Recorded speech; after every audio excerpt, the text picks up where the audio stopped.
तो last session में हम लोग ने ये देखा कि केमिकल बॉन्ड होता क्या है। तो केमिकल बॉन्ड बेसिकली एक फोर्स ऑफ अट्रैक्शन होता है between any two chemical species. Chemical species atom, molecule, ion कुछ भी हो सकता है, ठीक। अब बॉन्ड कितने टाइप के होते हैं, क्यों बनता है, वो सब अभी हम लोग देखेंगे। उसके बाद हम लोग ने देखा कि ये बेसिकली दो या दो से ज़्यादा एटम्स का क्या होता है, यूनियन होता है। मतलब दो या दो से ज़्यादा एटम्स क्या करते हैं, इसके अंदर कंबाइन करते हैं। रीडिस्ट्रीब्यूशन ऑफ इलेक्ट्रॉन कैसे होता है, जैसे आपको अभी आगे जा कर के वो आपको और समझेगा। इतना बेसिक तो आपको पता ही होगा कि जब बॉन्ड फॉर्म होता है तो वो क्या करेंगे, बॉन्ड फॉर्मेशन में या तो इलेक्ट्रॉन को लूज़ करेंगे, या तो उसको गेन करेंगे, या तो शेयर करेंगे। तो रीडिस्ट्रीब्यूशन हुआ ना इलेक्ट्रॉन का, इधर इलेक्ट्रॉन लूज़ कर लिया तो इधर चला गया, इसने गेन कर लिया तो इसने ले लिया, शेयर कर लिया तो दोनों के पास आ गया, रीडिस्ट्रीब्यूशन ऑफ इलेक्ट्रॉन हो गया। उसके बाद तब process is accompanied by decrease in energy. जब भी बॉन्ड फॉर्म होगा एनर्जी रिलीज होगी, जब भी बॉन्ड फॉर्म होगा एनर्जी रिलीज होगी, ठीक है, ध्यान रखना, डिक्रीज इन एनर्जी। लेकिन एक्सेप्शन तो मिलेगा, बताया था मैंने, Na2 का फॉर्मेशन में आपको मिलेगा 3 या 4 रिएक्शंस आपके सिलेबस में ऐसे हैं जो इसके एक्सेप्शन है, ठीक है ना। मतलब वो एंडोथर्मिक होते हैं, एक्सोथर्मिक नहीं होते। Decrease in potential energy is directly proportional to strength of the bond. जितनी ज़्यादा एनर्जी रिलीज होगी उतना ज़्यादा बॉन्ड स्ट्रॉन्ग होगा, ठीक है ना। चलो ये भी क्लियर है। अच्छा, जितनी ज़्यादा एनर्जी रिलीज होती है इसको क्या कहते हैं, बॉन्ड एनर्जी कहते हैं। क्या कहते हैं, बॉन्ड एनर्जी। तो ये बॉन्ड बनते टाइम जितनी एनर्जी क्या हो रही है, रिलीज हो रही है, इसको क्या कहते हैं, इसको कहते हैं बॉन्ड एनर्जी। अब इसको तोड़ने का है तो उसको एनर्जी देनी पड़ेगी। तो कितनी एनर्जी देनी पड़ेगी, जैसे bond energy for example 10 kilo joule थी। अब मैं ये तो बॉन्ड बन गया, 10 किलो जूल इसमें से रिलीज हो गई, मैं इसको तोड़ना चाहता हूँ, कितनी एनर्जी देनी पड़ेगी, 10 किलो जूल। लेकिन पहले ये कैसा था, एक्सोथर्मिक, एनर्जी रिलीज हो रही थी। जब इसको तोड़ना होगा तब ये क्या करेगा, एब्जॉर्ब करेगा, तब होगा एंडोथर्मिक। लेकिन उस टाइम पे जो एनर्जी इसको देनी पड़ेगी ना, उसको बोलेंगे बॉन्ड डिसोसिएशन एनर्जी। नाम बदल जाएगा बस, क्या बोलेंगे, बॉन्ड डिसोसिएशन एनर्जी। और बॉन्ड एनर्जी मैग्नीट्यूड और बॉन्ड डिसोसिएशन एनर्जी मैग्नीट्यूड में दोनों सेम होते हैं। डायरेक्शन में तो मतलब गिवन, इसमें तो अपोजिट है, एक में रिलीज होगी तो माइनस होगा, एक में एब्जॉर्ब होगा तो क्या होगा, प्लस होगा। तो ये होगा -10 तो वो कितना होगा, +10, क्योंकि इसमें एब्जॉर्ब कर रहा है, इसमें रिलीज कर रहा है। लेकिन मैग्नीट्यूड में दोनों क्या है, बराबर है, 10 और 10। बात समझ आई। तो बॉन्ड एनर्जी और बॉन्ड डिसोसिएशन एनर्जी मैग्नीट्यूड में क्या होता है, सेम होता है। बॉन्ड फॉर्म होते टाइम जितनी एनर्जी रिलीज होगी, बॉन्ड तोड़ने के लिए उतनी ही एनर्जी चाहिए, है ना। बॉन्ड जोड़ते टाइम, बॉन्ड बनते टाइम जो एनर्जी रिलीज होती है उसको क्या बोलते हैं, बॉन्ड एनर्जी। और बॉन्ड तोड़ने के लिए जो एनर्जी चाहिए वो क्या है, बॉन्ड डिसोसिएशन एनर्जी। एक में एनर्जी रिलीज होगी, दूसरे में एनर्जी एब्जॉर्ब होगी, लेकिन दोनों का मैग्नीट्यूड बराबर होगा, ठीक है ना। क्लियर हो गया, चलो ये भी क्लियर। आइए फिर आगे बढ़ते हैं। आगे क्या है, therefore molecules are more stable than atoms.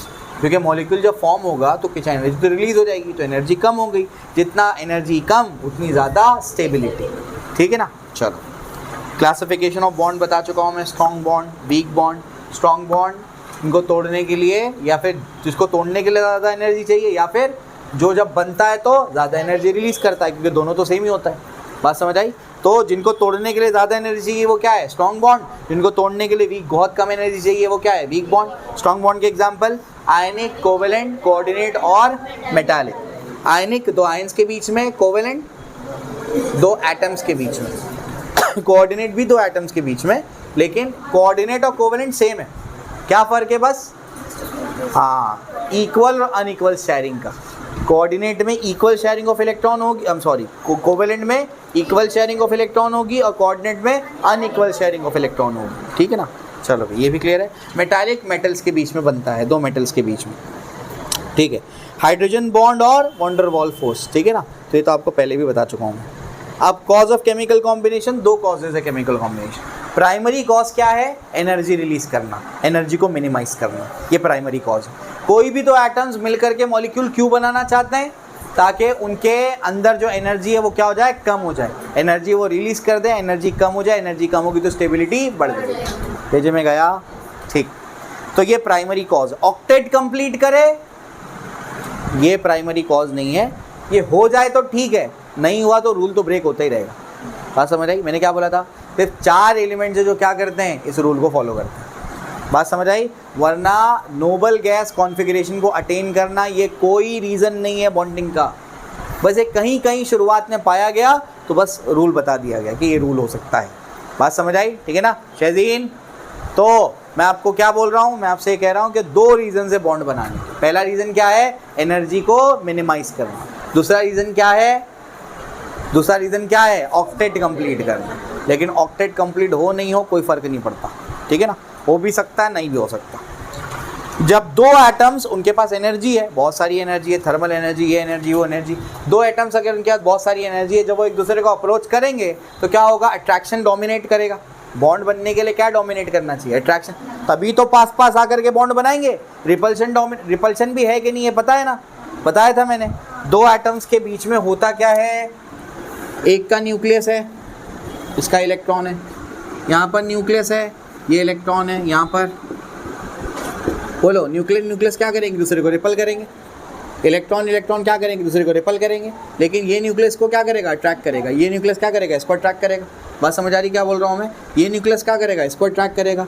यहाँ पर भी इलेक्ट्रॉन है, ये न्यूक्लियस क्या करेगा, इसको अट्रैक्ट करेगा। ये दोनों एक दूसरे को क्या करेंगे, रिपल करेंगे।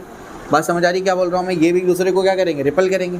तो यहाँ पर रिपल्सिव फोर्स भी है, अट्रैक्टिव फोर्स भी है। लेकिन बॉन्ड फॉर्मेशन की कंडीशन क्या है, अट्रैक्टिव फोर्स डोमिनेट करना चाहिए। बात समझ आई? तो अगर 2 एटम्स के बीच में बॉन्ड बनाना है तो क्या करना पड़ेगा, पहले अट्रैक्टिव फोर्स इनमें डोमिनेट करना चाहिए। क्या रिपल्सिव फोर्स नहीं होगा, होगा, लेकिन ज़्यादा कौन होगा, अट्रैक्टिव फोर्स। तभी तो नज़दीक आएंगे, एक दूसरे को अप्रोच करेंगे। अप्रोच करते करते क्या होगा, अट्रैक्टिव फोर्स डोमिनेट करेगा। अब बॉन्ड बन गया। जैसे ही बॉन्ड बना तब क्या होगा, अट्रैक्टिव और रिपल्सिव दोनों एक दूसरे को बैलेंस कर लेंगे। ठीक है, बॉन्ड बना मतलब स्प्रिंग बन गई। अब स्प्रिंग को दबाओ, स्प्रिंग क्या करेगी, दूर भागेगी। इसका मतलब अब क्या होगा, स्प्रिंग को जैसे ही आप क्या करोगे, यानी बॉन्ड को अट्रैक्ट, अब अगर आप रिपल्सिव फोर्स को डोमिनेट करवाने की कोशिश करोगे तब क्या हो जाएगा, एनर्जी बढ़ जाएगी। जो उद्देश्य था हमारा एनर्जी कम करने का, वो तो उलट जा रहा है। इस वजह से जो आगे जा कर के जब आप क्या करोगे, उसको और नज़दीक लाने की कोशिश करोगे तो क्या होगा, एनर्जी बढ़ जाएगी। यानी यहीं पर एनर्जी सबसे कम है, तो यहीं पर उसको रहना चाहिए। यहाँ पर अट्रैक्टिव और रिपल्सिव को एक दूसरे को क्या करें, बैलेंस करें। बात समझ आई? तो इसका एक ग्राफ भी बताया था आपको मैंने। ग्राफ कैसे था, बहुत इंपॉर्टेंट ग्राफ है, इलास्टिसिटी में भी देखेंगे आप ये वाला ग्राफ। आपको बताया था मैंने, यहाँ पर क्या थी, पोटेंशियल एनर्जी, और यहाँ पर क्या था, इंटर न्यूक्लियर डिस्टेंस। शुरुआत में पोटेंशियल एनर्जी 0, फिर बढ़ते यहाँ पर पोटेंशियल एनर्जी कुछ होती है, उसके बाद ये ऐसी हो जाती है। ये वाला बेटा जो केस है ना, ये हाइपोथेटिकल केस है। यहीं तक बॉन्ड फॉर्मेशन हुआ है। पहले दूर है, फिर थोड़े नज़दीक हुए, उसके बाद यहाँ पर आकर के क्या हुआ, बॉन्ड फॉर्मेशन हो गया, मतलब स्प्रिंग आ गई। उससे ज़्यादा आगे लेके जाओगे, कंप्रेशन आएगा, दूर भाग जाएंगे। यानी इधर पे अट्रैक्शन इज ग्रेटर देन क्या है, रिपल्शन। इधर पे भी क्या है, अट्रैक्शन इज ग्रेटर देन क्या है, रिपल्शन। इधर पे attraction is equals to repulsion, इधर पर अट्रैक्शन इज लेस देन क्या है, रिपल्शन। ये वाले रीजन में है ना। शुरुआत में पोटेंशियल एनर्जी क्या है, 0। दूर थे, कोई पोटेंशियल एनर्जी थी नहीं।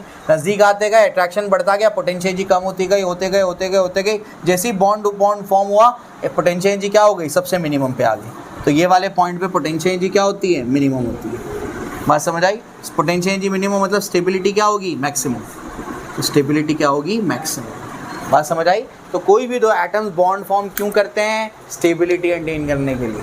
स्टेबिलिटी कब अटेन होगा, जब अट्रैक्टिव और रिपल्सिव फोर्स दोनों एक दूसरे को इक्वेट कर देंगे।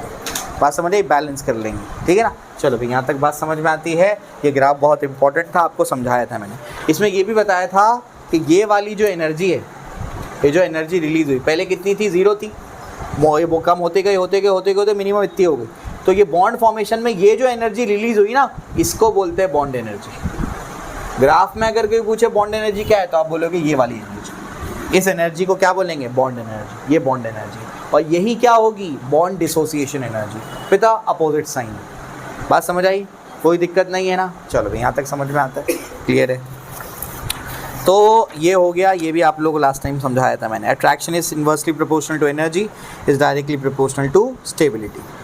तो 2 nuclear and electron both the atoms repel each other, बता चुका हूँ मैं। If net result is attraction, if net result is attraction, total energy of the system molecule decreases and a chemical bond is formed. अगर net result attraction होगा तभी क्या होगा, bond formation होगा, उसके बगैर बॉन्ड फॉर्मेशन नहीं हो सकता। अट्रैक्शन अगर क्या होगा, directly proportional, inversely proportional to energy होगा और डायरेक्टली प्रोपोर्शनल टू स्टेबिलिटी। जैसे जैसे इनमें अट्रैक्शन बढ़ेगा वैसे वैसे क्या होगा, एनर्जी देखो कम होती जा रही है। अट्रैक्शन बढ़ते जा रहा है, एनर्जी क्या हो रही, कम होती जा रही है, और स्टेबिलिटी क्या हो रही, बढ़ती जा रही है। ठीक है ना। चलो, bond formation is an exothermic process. Exothermic मतलब एनर्जी रिलीज होती है उसमें। Very good. Tendency to acquire noble gas configuration, क्या पढ़ रहे हैं हम लोग, कॉज ऑफ केमिकल कॉम्बिनेशन यानी कॉज ऑफ बॉन्ड फॉर्मेशन, है ना। उसमें पहला रीजन क्या था, tendency to acquire minimum energy. Bond क्यों फॉर्म करते हैं एटम्स, ताकि एनर्जी कम हो जाए। दूसरा रीजन, ताकि नोबल गैस कॉन्फिगरेशन को वो अटेन कर ले, ऑक्टेट कंप्लीट कर ले। Atoms combine to acquire noble gas configuration, क्यों कंबाइन करते हैं वो, ताकि नोबल गैस कॉन्फिगरेशन को अटेन कर लिया जाए। Only outermost electron NS NP N-1D shells electron participate in bond formation. Bond formation में कौन पार्टिसिपेट करता है, आउटरमोस्ट इलेक्ट्रॉन। आउटरमोस्ट इलेक्ट्रॉन मतलब आउटरमोस्ट शेल, और S और P ब्लॉक के लिए आउटरमोस्ट और वैलेंस सेम है। असल में वैलेंस शेल वो होती है जो बॉन्ड फॉर्मेशन में पार्टिसिपेट करती है। D ब्लॉक के लिए दोनों अलग अलग होते हैं, ध्यान रखना। ठीक। Inert gas element do not participate in bond formation, ये मैंने आपको पहले भी बताया था। उन लोगों ने ये चीज़ ऑब्जर्व कर ली थी कि इनर्ट गैस बॉन्ड फॉर्म नहीं करते, तो फिर देखा उन लोग ने क्यों बॉन्ड फॉर्म नहीं किया, तो इसलिए फॉर्म नहीं किया क्योंकि उनके आउटरमोस्ट शेल में क्या है, 8 इलेक्ट्रॉन है। तो ये उनको पैटर्न नजर आया कि ये पैटर्न से क्या होता है, उनके आउटरमोस्ट शेल में 8 इलेक्ट्रॉन होते हैं, इस वजह से क्या होता है, बॉन्ड फॉर्म नहीं करते। तो उन लोगों ने ये कंक्लूजन निकाल लिया कि जो भी एलिमेंट अपने आउटरमोस्ट शेल में 8 इलेक्ट्रॉन अटेन कर लेगा वो बॉन्ड फॉर्म नहीं करेगा। लेकिन ये रूल सही नहीं है, बहुत कम एलिमेंट्स की डिस्कवरी हुई थी, उस बेसिस पे रूल लिया गया था, कॉसल लुईस अप्रोच। ठीक है। और दूसरा क्या है, मिनिमम एनर्जी, वो आपको बता चुका हूँ मैं। आइए फिर आगे बढ़ते हैं। अब कॉसल लुईस अप्रोच पे हम लोग आते हैं। कॉसल लुईस अप्रोच, इसका क्या फंडा है, ठीक है ना। चलो इसको देखो। उससे पहले कुछ और चीज़ें भी मुझे आपको बतानी पड़ेंगी, जैसे वैलेंसी क्या होती है, ये पहले आप लोग समझ लो ताकि ये कॉसल लुईस अप्रोच में आपको समझा पाऊँगी। वैलेंसी क्या है, वैलेंसी का मतलब क्या है, वैलेंसी का मतलब क्या है, अरे बोलो, वैलेंसी का मतलब क्या है। अरे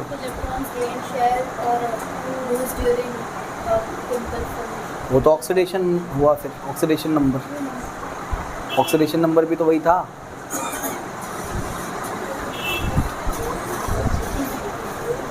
वैलेंसी का मतलब होता है कंबाइनिंग कैपेसिटी या बॉन्ड फॉर्मिंग कैपेसिटी, मतलब कितने बॉन्ड फॉर्म कर सकता है कोई एलिमेंट, उसको उसकी वैलेंसी कहते हैं। वैलेंसी के अलग अलग ज़माने में अलग अलग डेफिनेशंस आए। अब मैं आपको वो डेफिनेशन बताता हूँ जो आपके काम का है, ठीक है ना। हाइड्रोजन ऑक्सीजन के रिस्पेक्ट में क्या करना है हमको, कोई मतलब नहीं हो पड़ेगा, ठीक है ना। तो वैलेंसी ये होता है कंबाइनिंग कैपेसिटी। कंबाइनिंग कैपेसिटी मतलब कितने बॉन्ड फॉर्म कर सकता है कोई एलिमेंट, उसको उसकी वैलेंसी कहते हैं। बात समझ आ रही क्या बोल रहा हूँ मैं, ठीक है ना। तो कंबाइनिंग कैपेसिटी या कितने बॉन्ड फॉर्म कर सकता है एक एलिमेंट,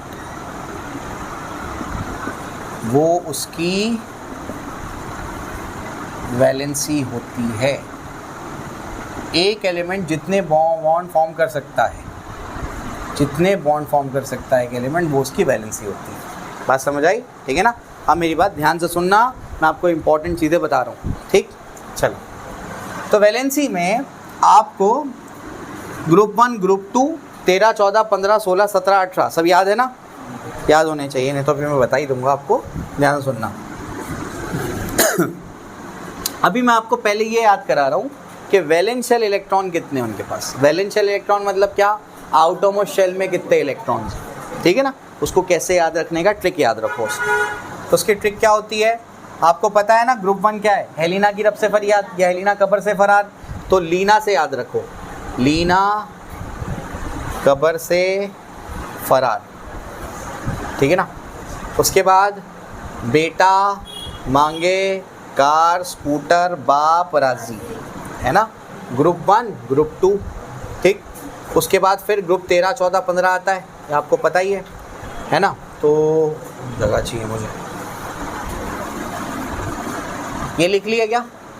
लिख लो, जल्दी से लिख लो। जितने बॉन्ड फॉर्म कर सकता है एक एलिमेंट वो उसकी वैलेंसी होती है। जल्दी से लिख लो, जितने बॉन्ड फॉर्म कर सकता है एक एलिमेंट वो उसकी वैलेंसी होती है।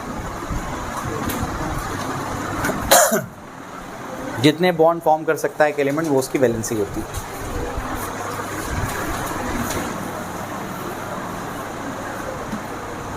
तो ये हो गया ग्रुप 13 की बात करते हैं। तो ग्रुप 13 में कौन, इसको याद रखने बोला था मैंने, 13, 14, 15, 16, 17 और 18 मैंने बोला था। सबके जो family head of the family उनको याद कर लो।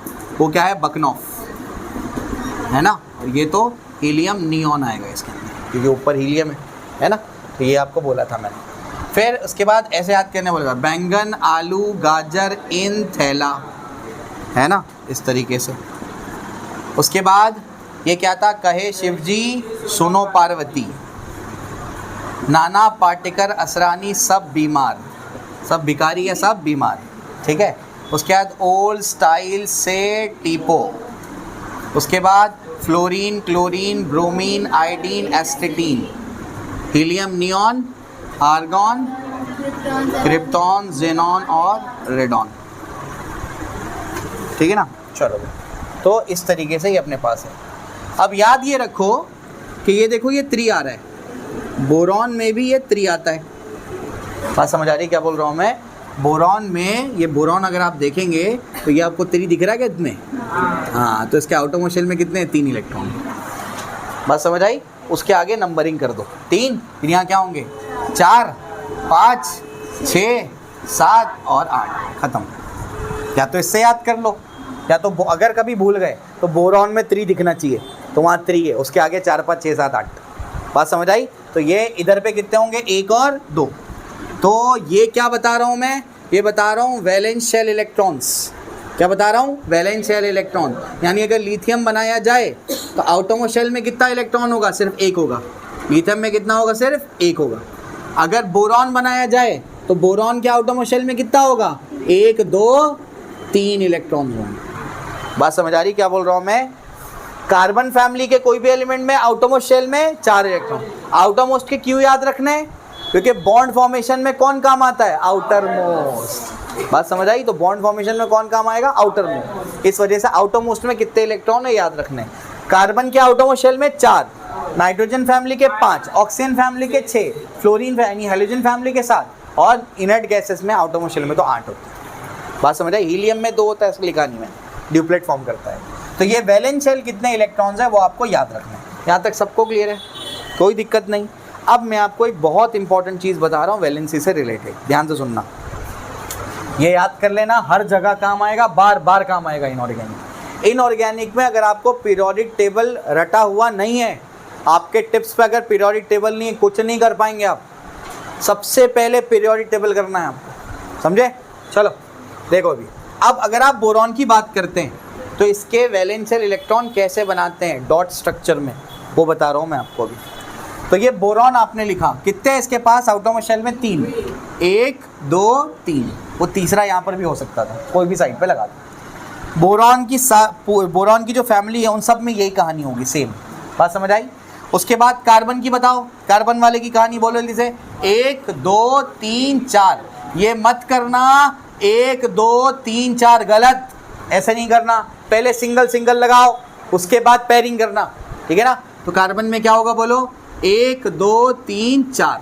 कार्बन की फैमिली वालों के सबकी सेम कहानी है। बोलो नाइट्रोजन का बताओ, बोलो कितने? 5। 1, 2, 3, 4 हो गया 5।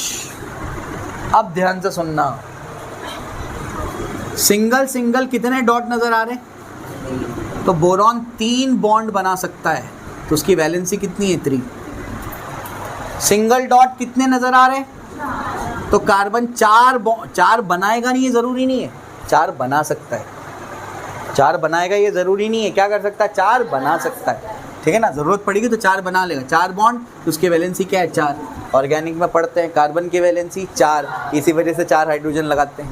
हाँ, अब समझ आया? ऐसा, ठीक है। नाइट्रोजन की कितने सिंगल डॉट है? 3, तो इसके 3 बॉन्ड बना सकता है, तो वैलेंसी कितनी हो गई? 3। समझ आया? लेकिन ये इनऑर्गेनिक है, ये रूल ब्रेक करेंगे। 3 बॉन्ड बना सकता है, ज़रूरत पड़ेगी तो 5 भी बनाएगा वो। समझे क्या बोल रहा हूँ मैं? वहाँ से एक इलेक्ट्रॉन लेकर के बॉन्ड बनाए, वो अभी आप धीरे धीरे करके समझ जाओगे, ठीक है ना? समझ आ रहा है क्या बोल रहा हूँ मैं? ठीक है, चलो उसके बाद ऑक्सीजन की कहानी बोलो। ऑक्सीजन फैमिली बताओ क्या बच्चे? 1 2 3 4 5 6 कितने बॉन्ड बनाएगा? 2 बॉन्ड बना सकता है, वैलेंसी 2। बात समझ आई? ऐसा है। उसके बाद बताओ फ्लोरीन, बोलो 1 2 3 4 5 6 7, बोलो 1 बॉन्ड बना सकता है ये, वैलेंसी इक्वल्स टू 1। अब समझ आया? कोई दिक्कत नहीं। तो ऐसे आपको पता करना है वैलेंसी, और ऐसे पता करना है वैलेंस शेल। समझ आ रही बात क्या बोल रहा हूँ मैं? इस तरीके से निकाला जाएगा। इसका शॉर्टकट भी बताता हूँ मैं आपको, लेकिन आपको एक्चुअली पता होना चाहिए निकालते कैसे। चलिए एक बार रिवाइज करते हैं। Valence shell, number of valence shell electron कैसे निकालेंगे? ओपन करो उसको। वैलेंस शेल इलेक्ट्रॉन कैसे निकालेंगे बोलो? ग्रुप 1 में क्या होते हैं? 1 वैलेंस इलेक्ट्रॉन, ग्रुप 2 में 2, ग्रुप 13। आप बोलेंगे डी ब्लॉक एफ ब्लॉक कहाँ गया? बहुत कम पढ़ना है आपको उसका। आपके सिलेबस में मैक्सिमम पार्ट एस और पी का है, इस वजह से इसको सिखा रहे। डी और एफ ब्लॉक बहुत खतरनाक एलिमेंट है उसके अंदर, अजीब अजीब बिहेव करते हो। ये देखो उसको भी। तो कहाँ पर था मैं यहाँ पर था कि ये जो आप लोग पहला ग्रुप देख रहे हो उसमें कितने वैलेंस शेल में इलेक्ट्रॉन है? 1। सेकेंड ग्रुप में 2, 13वें ग्रुप में 3, फिर 4, फिर 5 6 7 8। ठीक है, कैसे याद रखना है? ये तो याद रहता है। इनमें कैसे याद रखना है? बकनॉफ, फिर बैंगन आलू गाजर इन थैला, कहे शिव जी सुनो पार्वती, उसके बाद नाना पाटेकर रसानी सब बीमार, ओल्ड स्टाइल से सब टीपो, और उसके बाद क्या है? फ्लोरीन क्लोरीन ब्रोमीन आयोडीन एसिडीन, हीना नीना और करीना जेरोक्स रानी। ठीक है ना? चलो तो ऐसे भी याद कर सकते हो। ठीक है, तो ये हो गया। अब इसमें 3 4 5 6 7 8 ये सब क्या है? वैलेंस इलेक्ट्रॉन है। ये इसकी वैलेंसी नहीं है, वो क्या है? Valence electron. बात समझ आ रही क्या बोल रहा हूँ मैं? वैलेंसी कैसे निकालोगे? सिंगल डॉट किधर दिखता है वैसे निकालोगे। बात समझ आई? सिंगल डॉट यहाँ पर कैसे बनेगा? इनमें तो भाई एक ही बनेगा ना, इनमें और इसका भी क्या होगा? एक। तो सिंगल बॉन्ड बनाएंगे। तो बात समझ आ रही क्या बोल रहा हूँ? ये कितने बनाएंगे? ये 2 बनाएगा, ये 2 बनाएगा, ये 1 बनाएगा, वो 2 बनाएगा। अब ये कितने बनाएंगे? 3, वो कितने बनाएंगे? 4, ये कितने? 5। मतलब इसके वैलेंस शेल में 1 इलेक्ट्रॉन, एक ही वैलेंसी है उसकी। इसके वैलेंस शेल में 2 इलेक्ट्रॉन, 2 वैलेंसी है। इसके वैलेंस शेल में 3 इलेक्ट्रॉन, 3 वैलेंसी। इसके वैलेंस शेल में 4 इलेक्ट्रॉन, 4 वैलेंसी। यहाँ से कहानी बदल जाएगी। इसके वैलेंस शेल में 5 इलेक्ट्रॉन, लेकिन वैलेंसी 3। इसके वैलेंस शेल में 6 इलेक्ट्रॉन, वैलेंसी 2। बात समझ आ रही क्या बोल रहा हूँ मैं? ऐसा है। ठीक है ना? इसके वैलेंस शेल में 6 इलेक्ट्रॉन है और वैलेंसी कितनी है? 2 है। ठीक है, इसके वैलेंस शेल में 7 इलेक्ट्रॉन है, वैलेंसी कितनी? 1। इसकी वैलेंसी क्या आएगी? 0। इसके वैलेंसी क्या है बताओ? 1। इसकी वैलेंसी कितनी आई? 2। इसकी वैलेंसी कितनी आई? 3। इसकी वैलेंसी तो 4 है, इसकी वैलेंसी क्या है? 3 है। इसकी वैलेंसी 1 है, इसकी वैलेंसी 2 है। सबको समझा? इसको अब लिखने का तरीका क्या है? वैलेंसी जो ग्रुप का नंबर है, किन के लिए? इन 4 के लिए। 1 2 13 14 उनकी वैलेंसी, उनका ये जो लास्ट नंबर है, यानी वैलेंस इलेक्ट्रॉन वाला जो आपको नज़र आ रहा है, नंबर ऑफ वैलेंस इलेक्ट्रॉन, वही है। Valency is number of valence electron. ये इनकी वैलेंसी किन के लिए? ये 1 2 13 और 14, 1 2 13 14 इनके लिए ये है नंबर ऑफ वैलेंस इलेक्ट्रॉन। ठीक है ना? फिर 5 6 7 8 इनके लिए ट्रिक क्या है? वैलेंसी का 8 minus number of valence electron. Check कर लो। 8 माइनस 5 3, 8 माइनस 6 2, 8 माइनस 7 1, 8 माइनस 8 0। अब समझा? क्लियर हो रहा है? तो 1 2 13 14 के लिए ट्रिक क्या है? Number of valence electron. और 15 16 17 18 के लिए ट्रिक क्या है? 8 minus number of valence electron, अगर वैलेंसी निकालनी है तो। बात समझ आई? तो ये आपको एक्चुअल भी बता दिया मैंने और फॉर्मूले से भी बता दिया। अगर फॉर्मूले में कन्फ्यूजन हो रहा है तुमको कि कैसे निकालेंगे इसको, तो डॉट बना के निकाल लेना। लेकिन डॉट वाला प्रोसेस टाइम कंज्यूमिंग है और बहुत छोटी मोटी चीज़ें हैं ये, अभी प्रैक्टिस करके याद हो जाएगा आपको। ठीक है ना? वापस से एक बार रिवाइज करते हैं इसको। ठीक है ना? क्योंकि इंपॉर्टेंट है। अब आप मुझे बताइए, सबसे पहले नंबर ऑफ वैलेंस इलेक्ट्रॉन अपने को निकालना है। कौन से याद रखना है? 1 2 13 14 15 16 17 18। फर्स्ट वाले में वैलेंस इलेक्ट्रॉन 1, सेकेंड वाले में 2, 13 वाले में 3, 14 में 4 5 6 7 8। ठीक है ना? अब 13 14 15 16 17 18 वो जो 4 5 6 7 8 है उसमें कहाँ से स्टार्ट होगा बताओ? 3 कहाँ से स्टार्ट होगा? बी, बकनॉफ से याद रखना है। कौन? बोरॉन, फिर कार्बन, फिर नाइट्रोजन, फिर ऑक्सीजन, फिर फ्लोरीन, और उसके बाद तो क्या है? नियॉन। बात समझ आई? ठीक। अब बताओ बी में क्या है? 3 वैलेंस इलेक्ट्रॉन, फिर आगे तो नंबर आप बढ़ाते जाएंगे 4 5 6 7 8 9। 1 2 13 14 वैलेंसी का formula, number of valence electron. तो 1 का 1, 2 का 2, 13 का 3, 14 का 4। डन। 15 16 17 18 वैलेंसी का formula 8 minus number of valence electron. 8 minus क्या है देखो वो 5, तो क्या बचेगा? 3, फिर 2, फिर 1, फिर 0। समझा? अभी क्वेश्चन सॉल्विंग में हेल्प होगी इससे। बात समझ आ रही क्या बोल रहा हूँ? कॉपी करो। ऊपर वाले 2 इलेक्ट्रॉन्स को क्या बोलते हैं? Lone pair. लोन पेयर का मतलब वो इलेक्ट्रॉन का पेयर जो बॉन्ड फॉर्मेशन में पार्टिसिपेट नहीं करता, उसको कहते हैं अनशेयर्ड पेयर ऑफ इलेक्ट्रॉन्स। ठीक है ना? लेकिन ये इनऑर्गेनिक है, रूल ब्रेक होगा, इनकी भी शेयरिंग होगी बाद में। बात समझ आई? तो ये बेसिकली है क्या इन जनरल? इनको क्या बोलते हैं? Lone pairs. तो इनको कहते हैं लोन पेयर्स। ठीक है ना? और ये बेसिकली क्या है? Unshared pair of electrons.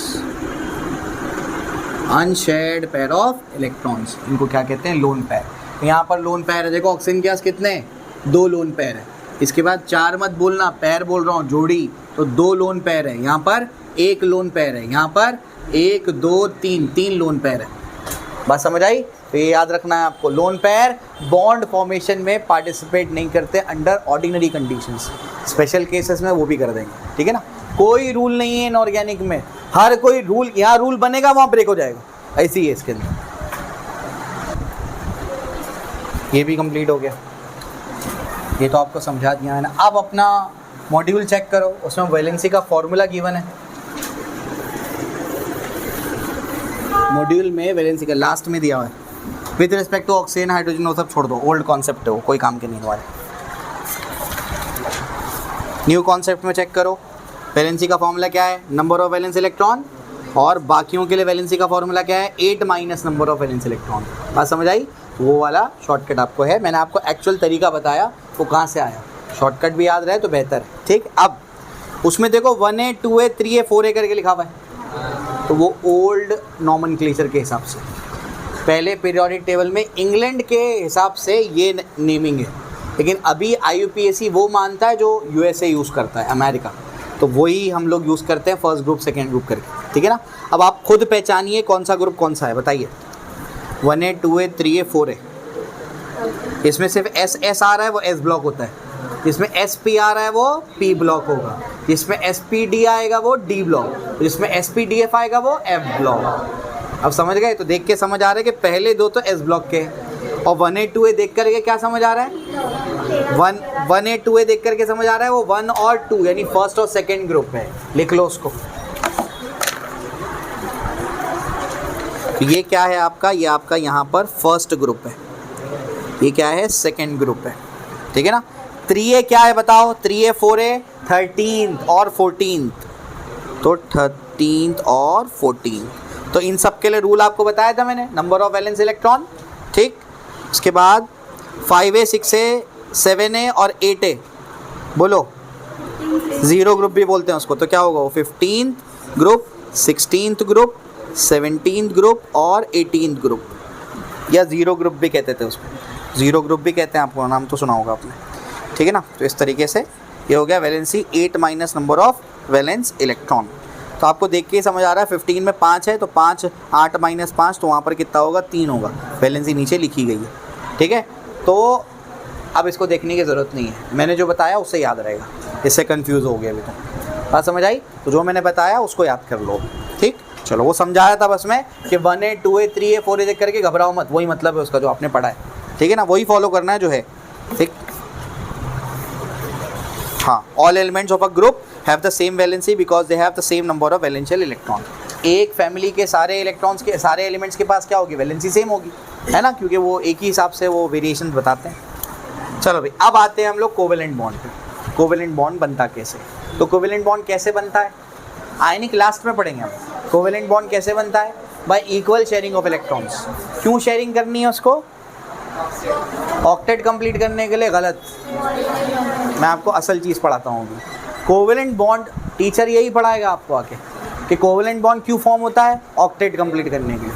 कितने एक्सेप्शंस आपको बता दूंगा मैं भी, उसमें ऑक्टेट कंप्लीट नहीं होता। कहीं पर आपका हाइपोवेलेंट आपको एटम मिलेंगे, कहीं पर आपको एक्सपांडेड ऑक्टेट मिलेगा, हाइपरवेलेंट मिलेंगे, कहीं पे ऐसे कटायन मिलेंगे जो सूडो इनर्ट गैस कॉन्फ़िगरेशन बताएंगे, कुछ ऐसे आपके पास कटायंस होंगे जो 9 से 17 इलेक्ट्रॉन रखते होंगे।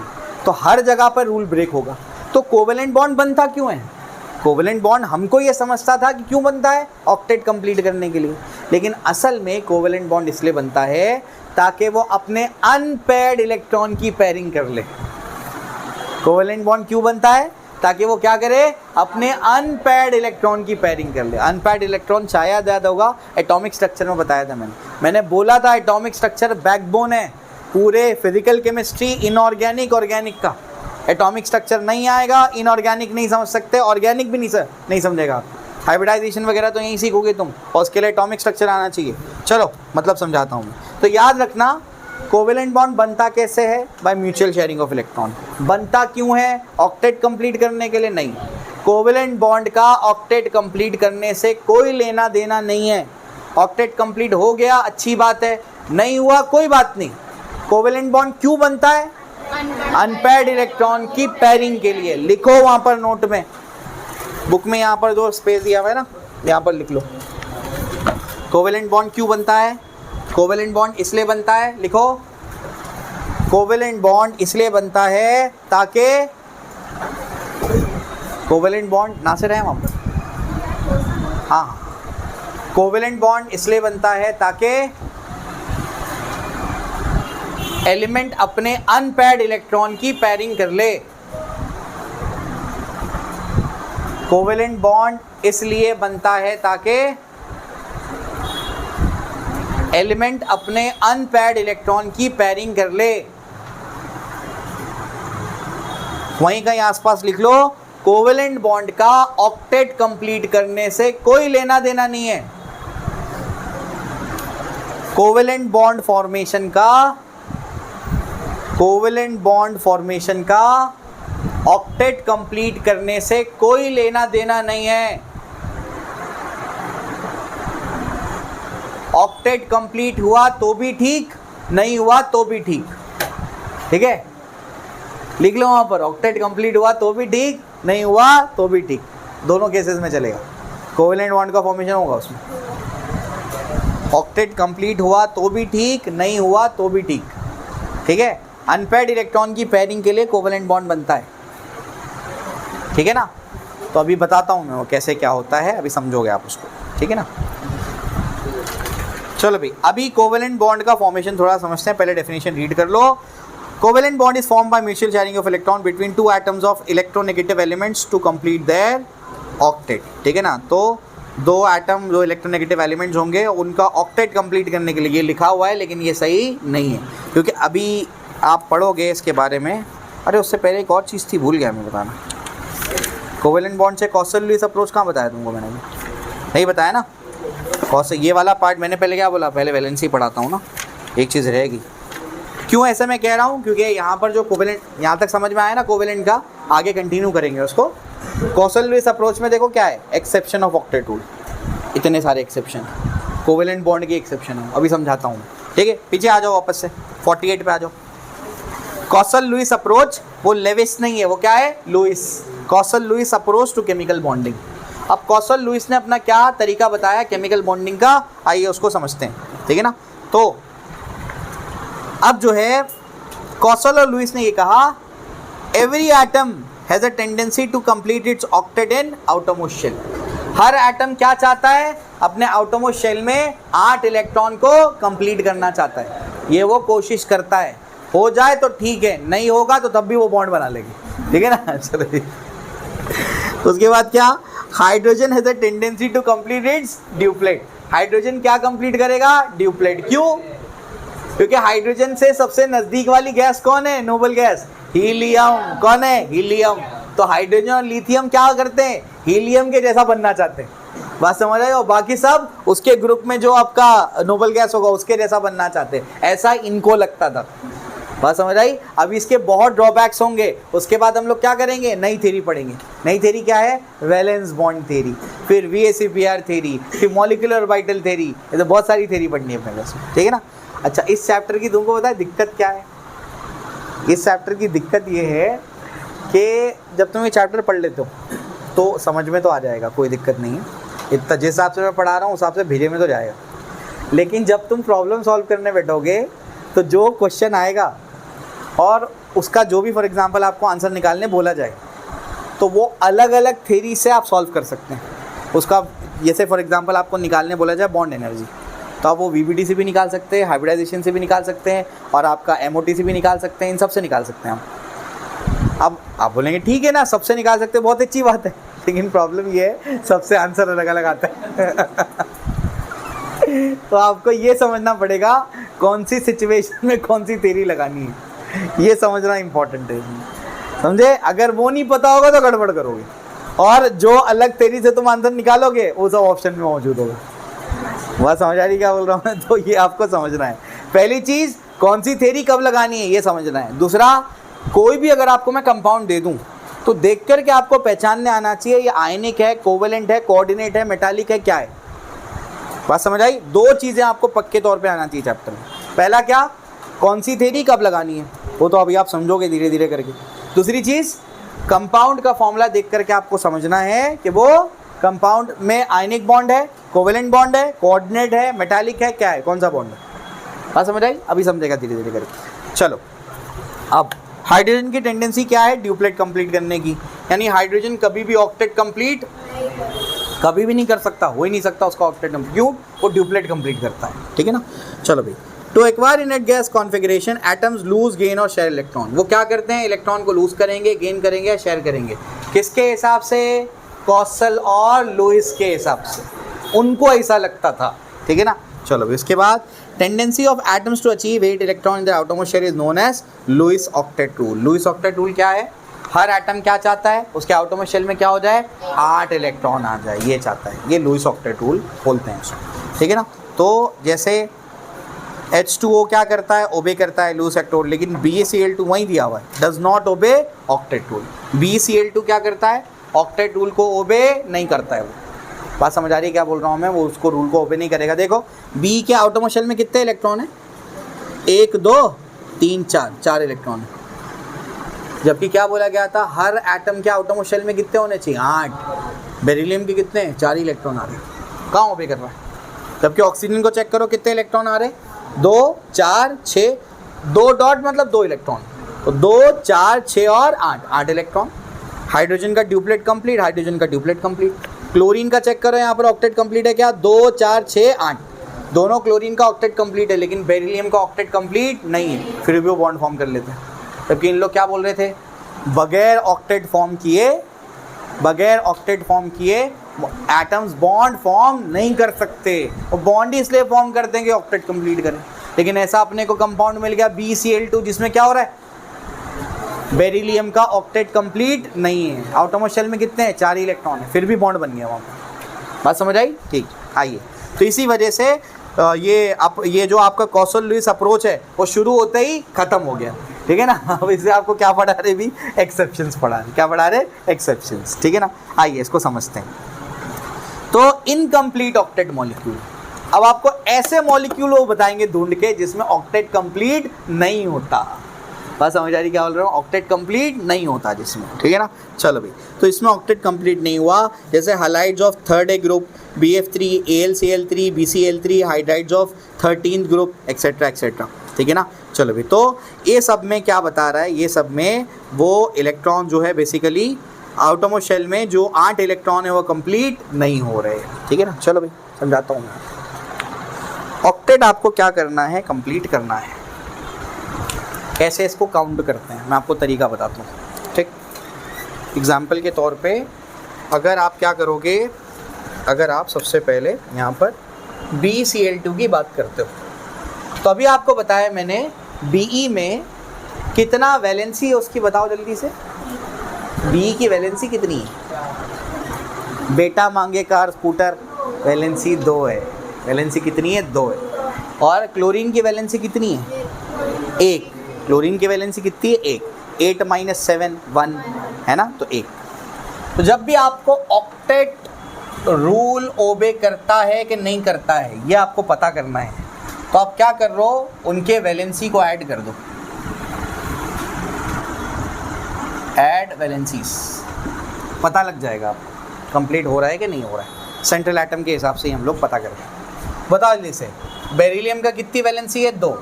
क्लोरीन की 1 की 1 है, 2 की 2 होगी, कितना होगा? 4 इलेक्ट्रॉन। आटोमो शेल में कितना होंगे? 4 इलेक्ट्रॉन। ऑक्टेट ओबे नहीं करता। तरीका शॉर्ट ट्रिक बता रहा हूँ, कैसे पता करेंगे आप। अभी सवाल मिलेगा आपको इसके अंदर, पता करो इसमें से कौन सा ऑक्टेट ओबे करता है, कौन सा मॉलिक्यूल, ऐसे पता करेंगे आप। बात समझ आई? ऑक्टेट ओबे कर रहा है, ऑक्टेट रूल ओबे कर रहा है कि नहीं कर रहा है, क्या करेंगे? वैलेंसी को ऐड कर दो। इसी वजह से वैलेंसी याद करवाई तुमको मैंने। आ जाओ, HgCl2 का नहीं पता, Ga का नहीं पता, BF3 का कैलकुलेट करो। बोलो बोरॉन का कितना आएगा? बोलो बोरॉन में कितना है? 3 है ना। बोरॉन में कितना है? 3। और ये भी कितना है? 3। कितना होगा? 6 इलेक्ट्रॉन। ऑक्टेट ओबे नहीं कर रहा। उसके बाद AlCl3, बोलो AlCl3 का क्या आएगा? एल्यूमिनियम का कितना है? बैंगन आलू गाजर 3 है ना, बोरॉन फैमिली से आता है वो। इसका भी क्या होगा? 3। कितना होगा? 6 इलेक्ट्रॉन। ऑक्टेट ओबे नहीं करता। ठीक है। BCl3 बोरॉन, बोलो 3 + 3 कितना? 6 इलेक्ट्रॉन। ओबे नहीं करता। बात समझ आ रही क्या बोल रहा हूँ मैं? और भी है लेकिन वो उसमें डी ब्लॉक आ गया, इस वजह से नहीं बताया मैंने। ठीक है ना, एग्जाम्पल्स वहाँ पर गिवन है, वो याद नहीं होगा अभी तुमको डी ब्लॉक की वैलेंसी। तो ये आपके सामने कुछ ऐसे एग्जाम्पल्स हैं जिनमें बॉन्ड फॉर्मेशन हो गया। क्या हुआ? बॉन्ड फॉर्मेशन हुआ, लेकिन फिर भी उनमें ऑक्टेट कंप्लीट नहीं हुआ। जो आपके सेंट्रल एटम है उसके पास यहाँ पर 4 इलेक्ट्रॉन है, यहाँ 6, वहाँ 6, वहाँ 6, 8 इलेक्ट्रॉन है ही नहीं। बात समझ आई? फिर भी वो क्या करते हैं? बॉन्ड फॉर्म कर लेते हैं। तो ऐसे मॉलिक्यूल्स को क्या कहते हैं? Incomplete octet molecules, electron deficient molecules. Incomplete octet molecule, इनका ऑक्टेट कंप्लीट है क्या? नहीं, फिर भी ये क्या करते हैं? बॉन्ड फॉर्म कर लेते हैं। और इलेक्ट्रॉन डेफिशिएंट मॉलिक्यूल, इलेक्ट्रॉन की कमी है इनके पास।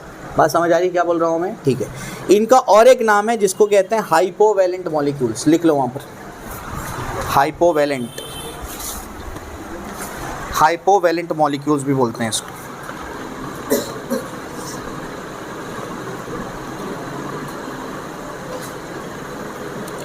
हाइपोवैलेंस मतलब जिसमें इलेक्ट्रॉन की कमी है। जैसे आप लोग पढ़ते हो हाइपो और हाइपर, बायो में भी पढ़ते हो। हाइपो कहाँ पढ़ते हो? कोई बताओ। अरे कुछ तो होगा ना। हाइपोथैलेमस, हाँ। अरे वो एक बीमारी नहीं होती गोइटर? गोइटर पता है?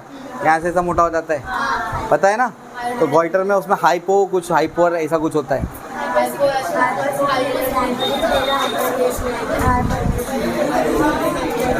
चलो भाई, तो हाइपोवैलेंट मॉलिक्यूल्स, ठीक है ना। तो इन सबको क्या कहते हैं? हाइपोवैलेंट मॉलिक्यूल्स कहते हैं, ठीक है ना। उसके बाद मतलब कुछ ऐसे मॉलिक्यूल है जिनमें ऑक्टेट कंप्लीट नहीं भी होता है, तब भी क्या होता है? बॉन्ड फॉर्म कर लेते हैं। जबकि ये कॉसल-लुईस अप्रोच क्या कहता है? ऑक्टेट कंप्लीट होगा तब बॉन्ड बने। लेकिन ये क्या है? और इनऑर्गेनिक केमिस्ट्री, इसमें कोई भी रूल है ही नहीं, ठीक है ना। चलो, उसके बाद एक्सपांशन ऑफ ऑक्टेट और इलेक्ट्रॉन एफिशिएंट मॉलिक्यूल, उसका और एक नाम है हाइपर वैलेंट मॉलिक्यूल्स। क्या नाम है? Hypervalent molecules. तो हाइपर वैलेंट मॉलिक्यूल्स क्या होते हैं? हाइपर वैलेंट मॉलिक्यूल में क्या होगा? आटोमो शेल में 8 से ज़्यादा इलेक्ट्रॉन होगा, ठीक है ना। आइए इसको समझते हैं। जैसे एग्जाम्पल के तौर पे PCl5, SF6, IF7, ये सब देखो कॉमन एग्जाम्पल्स हैं। ये रूल लिखे, ऑक्टेट रूल ओबे कर रहा है कि नहीं कर रहा है, क्या करना पड़ेगा उसके लिए? वैलेंसी ऐड करो। लिख लो रूल, काम आएगा तुम लोग को। PCl5, ठीक है। नाना पाटेकर असरानी सब बीमार, पाटेकर है ना। बताओ कितने होते हैं उसके अंदर? वैलेंसी कितनी होती है उसकी? नहीं याद आ रहा है? लिख लो, बकनॉफ 3, 4, 5, 6, 7, लेकिन इनका 8, 3 + 1 कितना हो जाएगा? 5, ठीक है ना। पी सेल 5 है, 8 इलेक्ट्रॉन कैसे आ रहा है? गलती कर रहे हैं हम लोग कुछ, इसमें 10 इलेक्ट्रॉन आएंगे, दिख रहा है ना वहाँ पर डायग्राम में, देखो कितना है, 2 4 6 और 6 8 10, 2 4 6 8 और 10, तो सेंट्रल एटम के पास कितने आ जाएंगे? सेंट्रल एटम के पास आ जाएंगे आपके कितने? 10 इलेक्ट्रॉन, ठीक है ना। ये P जो है ये मैं समझाता हूँ, चलो पहले एग्जाम्पल देख लो, बताता हूँ। SF6 का एक एग्जाम्पल है, दूसरा कौन सा है? IF7 का एग्जाम्पल है, ठीक है ना। आयोडीन का पहले SF6 का बताओ जल्दी से। SF6 में कितना आएगा? सल्फर किस में आता है? इसमें कितना होता है बताओ? 2। अच्छा, हाइपर वैलेंट के लिए रूल बताता हूँ मैं, भूल गया मैं एक्चुअली रूल। यहाँ पर कितने हैं? यहाँ पर अपने पास, हाँ, हाइपर वैलेंट आपको चेक करना है जब, तो हाइपर वैलेंट में क्या चेक करना होता है? हाइपर वैलेंट में जो उसके वैलेंस शेल के इलेक्ट्रॉन है वो चेक करो। कितने वैलेंस शेल के इलेक्ट्रॉन है फॉस्फोरस के पास? 5। क्लोरीन के पास कितने होंगे लास्ट में? 5। टोटल मिला के 10, ऐसे 10 बनेगा वो। समझ आ रहा है क्या बोल रहा हूँ मैं? तो इस हिसाब से रूल बनेगा। सल्फर में कितना जाएगा बोलो? 6। ये कितना हो जाएगा? 6 कितना हो जाएगा? 12 इलेक्ट्रॉन बनेगा। उसके बाद क्या आपका? बस 2 है, IF7 रहने दो। तो बेसिकली 3 अपने पास क्या है? एटम्स हैं, जिसमें क्या हो रहा है? Expansion of octet. Expansion of octet का मतलब क्या? इनके आउटरमोस्ट शेल में 8 इलेक्ट्रॉन नहीं है, 8 से ज़्यादा इलेक्ट्रॉन है। आप देख सकते हैं, मैं आपको उससे भी बता दूँ, अगर आप गौर से देखेंगे तो P और उसके साथ में कितने क्लोरीन है? 5। यहाँ पर भी एक क्लोरीन लगा दो। अगर आप गौर से देखेंगे तो हो क्या रहा है? एक क्लोरीन अपना इलेक्ट्रॉन दे रहा है, एक P अपना इलेक्ट्रॉन दे रहा है, एक P अपना, एक ये, एक ये, एक ये, एक ये, एक ये, एक ये, एक ये। जब शेयरिंग हो जाती है तो दोनों इलेक्ट्रॉन पे दोनों एलिमेंट्स का हक होता है। मतलब ये हुआ कि जब यहाँ पर शेयरिंग हो गई, इसका ये मतलब हुआ कि ये वाला इलेक्ट्रॉन भले क्लोरीन ने दिया, लेकिन ये पूरा पूरा फॉस्फोरस का भी है और ये इलेक्ट्रॉन पूरा पूरा क्लोरीन का भी है। बात समझ आई? तो दोनों इलेक्ट्रॉन क्लोरीन और फॉस्फोरस दोनों को बिलोंग करते हैं। बात समझ आई? तो अगर आप फॉस्फोरस को देखेंगे तो कितने इलेक्ट्रॉन आ रहे हैं? 2 4 6 8 10 एक्सपांडेड ऑक्टेट। स्ट्रक्चर बना के भी देख सकते हैं आप उसमें। बात समझ आ रही क्या बोल रहा हूँ मैं? तो इस तरीके से उसके पास कितने आएंगे? 10। SF6 में भी क्या करो? सेंट्रल एटम S लो और 6F लगा दो, फिर चेक करो काउंटिंग, बताओ कितना आएगा? सल्फर और 1 2 3 4 5 6 4 5 6, बताओ कितने हैं? एक बॉन्ड मतलब 2 इलेक्ट्रॉन, 1 2 3 4 5 6, 6 बॉन्ड मतलब 12 इलेक्ट्रॉन। एक्सपांडेड ऑक्टेट मतलब इसके पास 12 इलेक्ट्रॉन। IF7 में भी वही कहानी, बोलो I और ये हो गया 1 2 3 4 5 6 7, F लगा दो, बताओ एक बॉन्ड मतलब 2 इलेक्ट्रॉन, कितने इलेक्ट्रॉन है बताओ? 1 2 3 4 5 6 7, 14 इलेक्ट्रॉन। तो आउटरमोस्ट शेल में कितने इलेक्ट्रॉन है? 14 इलेक्ट्रॉन।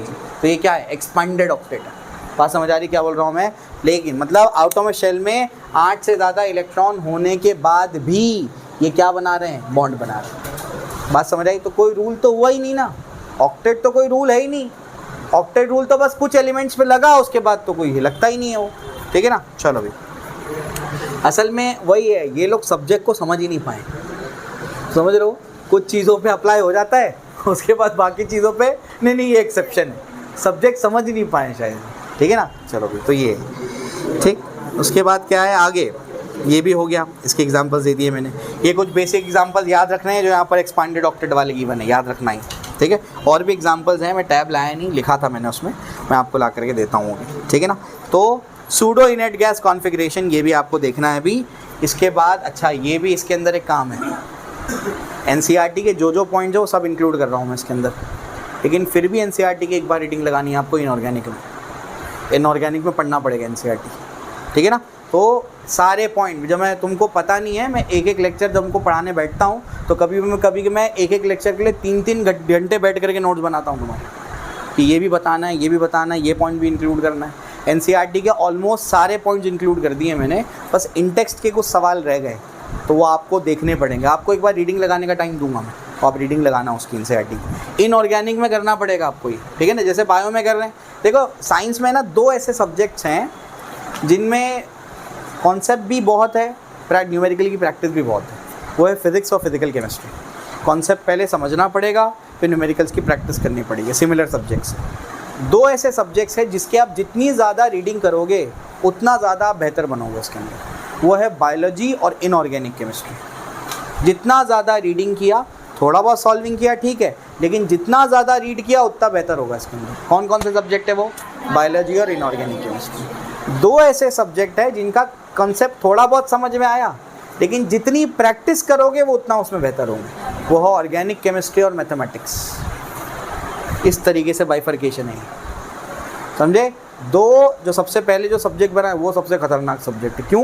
कॉन्सेप्ट समझना पहला स्टेप, उसके बाद न्यूमेरिकल सॉल्व करना दूसरा स्टेप। दो डबल काम है उसके अंदर।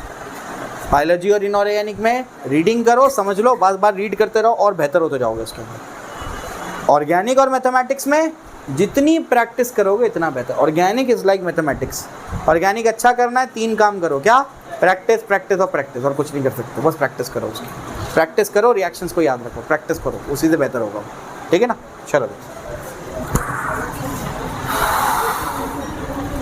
इसके बाद आगे क्या है? तो कुछ ऐसे एलिमेंट मॉलिक्यूल्स मिले जिनमें ऑक्टेट कंप्लीट हुआ ही नहीं। कुछ ऐसे मॉलिक्यूल मिले जिसमें ऑक्टेट से ज़्यादा इलेक्ट्रॉन आ गए आउटोमोस्ट शेल में, ठीक है ना? कुछ ऐसे मॉलिक्यूल अभी मिलेंगे जो सूडो इनर्ट गैस कॉन्फ़िगरेशन बताएंगे। अब ये सूडो इनर्ट गैस कॉन्फ़िगरेशन, तुम मुझे बताओ पहले, तुम इनर्ट गैस का मतलब क्या समझते हो?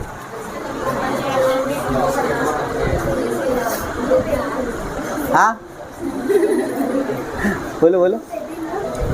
हाँ, ग्रुप 18 वाले इनर्ट गैस है, ये तुम समझते हो?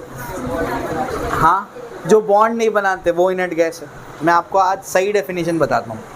असल में इनर्ट उसे माना जाता है जिसके आउटरमोस्ट शेल कंप्लीट होते हैं, उसको इनर्ट माना जाता है। इनर्ट गैस में सबका आउटरमोस्ट शेल कंप्लीट होता है, जितनी कैपेसिटी है सब फुल होती है उसके अंदर, उसको इनर्ट बोलते हैं। इस वजह से उसको इनर्ट बोलता है। कैपेसिटी फुल हो गई, अब इनर्ट आ गया उसमें, जैसा चल रहा है वैसा चलने दो, चेंज मत करो, इस वजह से इनर्ट गैस। बात समझ आए? तो इनर्ट गैस उसको बोलते हैं जिसका आउटरमोस्ट शेल कंप्लीटली फिल्ड होता है। असल में इनर्ट उसे माना जाता है, समझे? अब इसको समझो। अब हम ये समझते थे कि इनर्ट गैस मतलब आउटरमोस्ट शेल में 8 इलेक्ट्रॉन, ये हम समझते थे। अब क्या होगा? अब आपको आउटरमोस्ट शेल मिलेगा और आउटरमोस्ट शेल में जितने भी सब शेल्स है सब के सब कंप्लीटली फिल्ड होंगे, लेकिन वो 8 इलेक्ट्रॉन कंटेन नहीं करेंगे। तो अगर कंप्लीटली फिल्ड है तो इनर्ट है, लेकिन 8 नहीं है, इस वजह से सूडो इनर्ट है। अब कुछ समझ आ रहा है क्या बोल रहा हूँ? ऐसा ही, ठीक है? चलो, तो चेक करो ये जो cations which contain 18 electrons in the outermost shell, ऐसे कटायंस जिनके पास आउटरमोस्ट शेल में 18 इलेक्ट्रॉन है, वो pseudo electron inert gas configuration show करते हैं। जैसे गैलियम के बारे में देखो, गैलियम के बारे में पहले तो गैलियम का इलेक्ट्रॉनिक कॉन्फ़िगरेशन लिख दिया उन लोगों ने, सबको लिखने आता है ना electronic configuration, school public school बताया था मैंने। उसके बाद इलेक्ट्रॉनिक कॉन्फ़िगरेशन ऑफ Ga+3, मतलब 3 इलेक्ट्रॉन निकालने, +3 मतलब क्या होता है? 3 इलेक्ट्रॉन निकालने। इलेक्ट्रॉन कहाँ से निकलेगा? आउटरमोस्ट शेल से। सबसे बड़ा शेल का नंबर कौन है? 4। तो पहले एक पी से निकलेगा, फिर 4 के एस में 2 है, वहाँ से 2 निकाल लो। तो अब बचा क्या? देखो 4s तो खत्म हो गया, बचा क्या? 3s2, 3p6, 3d10। एस में मैक्सिमम कितने फिल कर सकते? 2। और उसके बाद पी में 6, डी में मैक्सिमम 10, 4 तो एम्प्टी हो गया, 4 तो दिख ही नहीं रहा। तो आउटरमोस्ट शेल में कौन आया? 3। आउटरमोस्ट शेल 3 है, और जो थर्ड शेल है वो पूरा कंप्लीट दिख रहा है। हाँ, तो गैलियम के कंपैरिजन में Ga+3 ज़्यादा स्टेबल होता है। आप बोलेंगे जब हम लोग ने चेक किया ज़्यादा स्टेबिलिटी, तो ये ज़्यादा स्टेबल होता है, आसानी से 3 इलेक्ट्रॉन छोड़ देता है। तो ये क्यों छोड़ रहा है 3 इलेक्ट्रॉन? कोई भी 3 इलेक्ट्रॉन लूज गेन शेयर क्यों करेगा? स्टेबिलिटी के लिए। तो ये आसानी से 3 इलेक्ट्रॉन छोड़ देता है। हम लोग ने देखा गैलियम 3 इलेक्ट्रॉन छोड़ देता है। हम लोग ने देखा कि क्यों छोड़ देता है, तो कोई भी इलेक्ट्रॉन क्यों लूज करता है? स्टेबिलिटी के लिए। तो स्टेबिलिटी के लिए आउटरमोस्ट शेल में कितना होना चाहिए? 8 इलेक्ट्रॉन। हमने चेक किया कितना है? 18 इलेक्ट्रॉन। 18 इलेक्ट्रॉन होने के बाद भी क्या है वो? स्टेबल। क्या बकवास सब्जेक्ट है भाई ये 18 इलेक्ट्रॉन होने के बाद भी क्या है? स्टेबल है। स्टेबल मिलता है अपने को, तो हम लोग क्या बोलेंगे? एक्सेप्शन। एक्सेप्शन है ना? क्या है? एक्सेप्शन। 8 इलेक्ट्रॉन नहीं है, 18 है, लेकिन स्टेबल मिल रहा है, तो क्या है? एक्सेप्शन। अब सूडो इनर्ट गैस क्यों है? क्योंकि आउटरमोस्ट में 8 नहीं है, लेकिन आउटरमोस्ट फिल तो है, फिल है ना आउटरमोस्ट, इस वजह से क्या है? Pseudo inert gas. Pseudo inert gas, inert gas कहेंगे। भेजे में गया, कोई दिक्कत नहीं, वहाँ पर वो पॉइंट लिखो। सूडो इनर्ट गैस उसे कहते हैं, या ऐसे लिखो, इनर्ट गैस उसे माना जाता है, इनर्ट गैस उसे माना जाता है जिसके आउटरमोस्ट शेल कंप्लीटली फिल्ड हो, या जिसका आउटरमोस्ट शेल कंप्लीटली फिल्ड हो।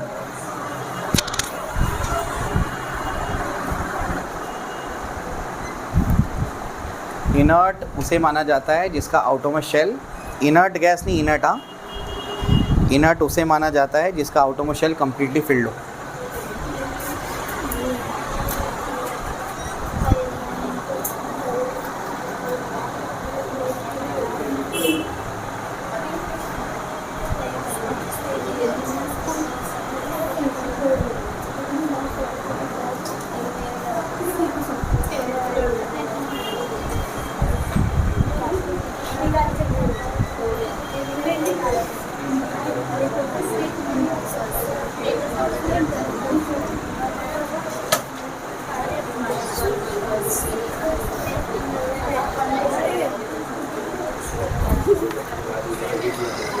चलो भाई ये भी हो गया। इसके बाद अब ऐसे आपको कटायन मिलते हैं जो ज़्यादा आपको स्टेबल मिलेंगे। कैसे स्टेबल मिलेंगे? आउटरमोस्ट में क्या होना चाहिए? 8 इलेक्ट्रॉन, लेकिन नहीं है, फिर भी वो क्या है? स्टेबल है ना। तो वो कौन से ऐसे cations having electron between 9 to 17, मतलब ऐसे कटायन जिनके आउटरमोस्ट शेल में 9 से लेके 17 तक इलेक्ट्रॉन होता है, लेकिन वो ज़्यादा स्टेबल होता है एज़ कम्पेयर टू उसका एटम, ठीक है ना। कटायन ज़्यादा स्टेबल होता है। जैसे अगर आप Fe को देखें तो Fe का इलेक्ट्रॉनिक कॉन्फ़िगरेशन लिख दिया गया, उसमें Fe+3 बनाना है तो क्या करो? 3 इलेक्ट्रॉन निकाल दो। 3 इलेक्ट्रॉन निकालेंगे, 4 S से 2 जाएंगे, 3 D से 1 जाएगा। तो चेक कर लो क्या है। आउटरमोस्ट शेल कौन सा हो गया? अब 3, तो 3s का मतलब थर्ड वाले कॉम्प्लेक्स का s wing, p wing, d wing, तो spd है ना। तो 3s2, 3p6, 3d5 कितने इलेक्ट्रॉन है? चेक करो।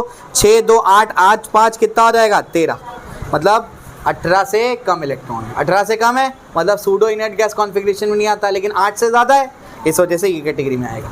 ऐसे कटायन जिनके आउटरमोस्ट शेल में 9 से लेके 17 के बीच में इलेक्ट्रॉन होते हैं और वो अपने एटम के कंपैरिजन में वो कटायन ज़्यादा स्टेबल होता है। स्टेबल होता है तो क्या होना चाहिए? ऑक्टेट होना चाहिए, लेकिन ऑक्टेट नहीं होता, फिर भी वो स्टेबल होता है, ठीक है ना। चलो ये भी हो गया। उसके बाद लास्ट में क्या है? ऑड इलेक्ट्रॉन मॉलिक्यूल, ठीक है ना।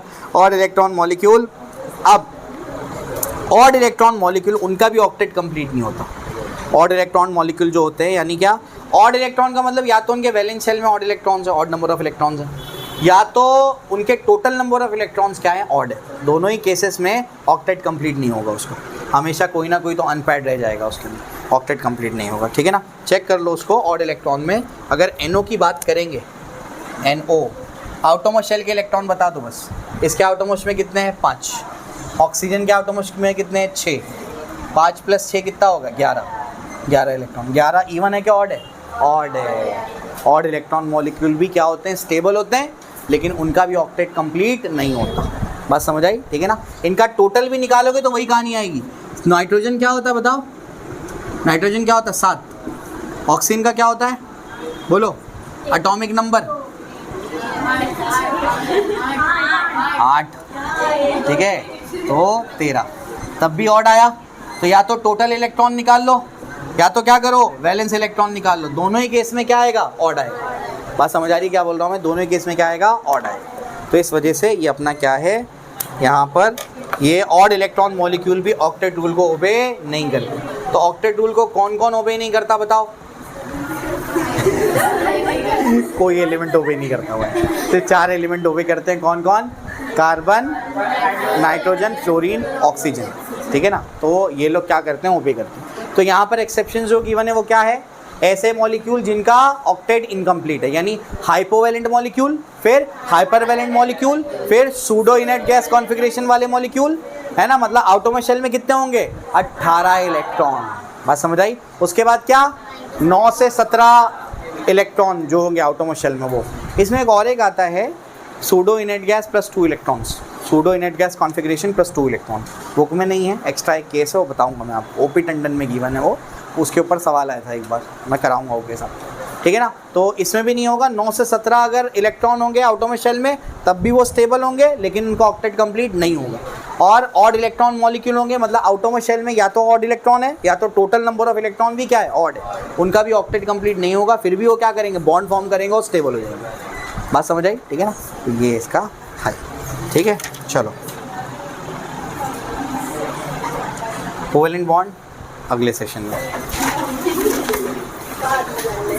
ठीक है। मॉड्यूल यही रखना है, हो सकता है अगले हफ्ते यास्मीन में सा करके पीरियोडिक टेबल आपको पढ़ाना शुरू करें। इस महीने में आपके 3 चैप्टर इनऑर्गेनिक के हो जाएंगे इंशाल्लाह। छोटे छोटे चैप्टर है वो, पीरियोडिक टेबल, एस ब्लॉक और हाइड्रोजन, छोटे छोटे चैप्टर है। इनऑर्गेनिक 11th का ख़त्म हो जाएगा इस महीने इंशाल्लाह। मैं को अब मैं बॉन्डिंग तो पढ़ाऊँगा नहीं उसमें, फिर तो बॉन्डिंग कब पढ़ाऊँगा, अगर ये चलता रहे फॉर एग्जांपल ये 20 तारीख तक चलता रहे, क्या आपका पीरियोडिक टेबल और बाकी चीज़ें 20 तारीख तक होता है, तो बाकी 10 दिन में बॉन्डिंग पढ़ाऊंगा, या फिर फिजिक्स कंप्लीट करके, फिजिक्स कहाँ तक कंप्लीट कराना है, हीट, वो कंप्लीट करके फिर बॉन्डिंग पढ़ाऊंगा। लेकिन इस महीने में एंड कर देंगे इसको बॉन्डिंग को इंशाल्लाह, ठीक है।